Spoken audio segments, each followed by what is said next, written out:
Hi, it's Barbara with Dhrupad Love and Cats. And I have some kind of general things to talk about today. I had a conversation with my teacher, Madhuvanti, and she was saying so many beautiful things about music and interacting with people through the music. And so she asked me to share my understandings of the things that she said. So these are her ideas as I understand them. So the first thing she talked about was that sometimes we have an understanding of North Indian classical music that has gotten kind of focused on grammar and the structure of the rag and on being correct and grammatically correct, and less on feeling.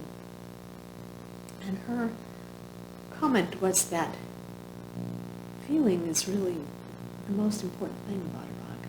The structure is there to support that feeling and to allow us to access the feeling as the musician, and to explore it, and to communicate it, and the rag structure is not restricting as we sometimes think, but rather freeing. It gives us the freedom to explore and to express that feeling. So her thought was that we really should reorient ourselves to the feeling of each rag and how to express that through the grammar. The grammar is, of course, there. The structure is there. But those are there to allow us to roam freely in this particular feeling.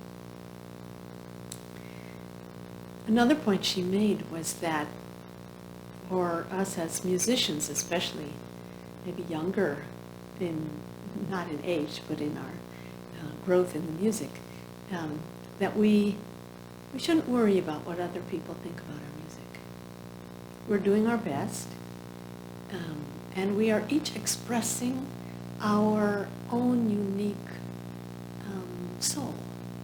So especially when we play the veena, but in the Rudra veena, in any kind of instrument or vocal music in this style in Dhrupad, we're really expressing our soul,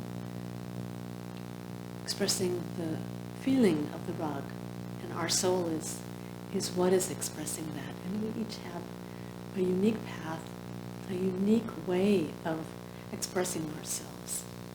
So, my way may be very different from other people's way because of my life experience and my soul and my personality. I tend to be maybe a little bit quieter and a little bit more reserved maybe than many people, and that probably comes through in my music.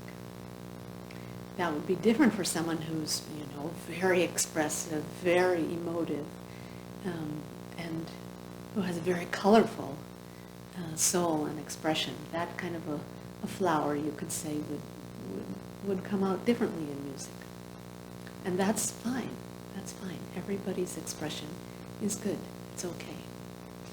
And so we don't have to worry about how many people like our videos, or how many people don't like our videos, or our performances, or whatever. It's just us doing our best to express what the soul has to say at this moment through this music.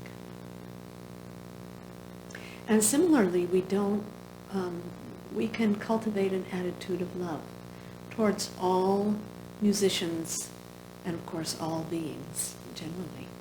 That even if somebody might say something negative about our music, for example, we can still regard them with love.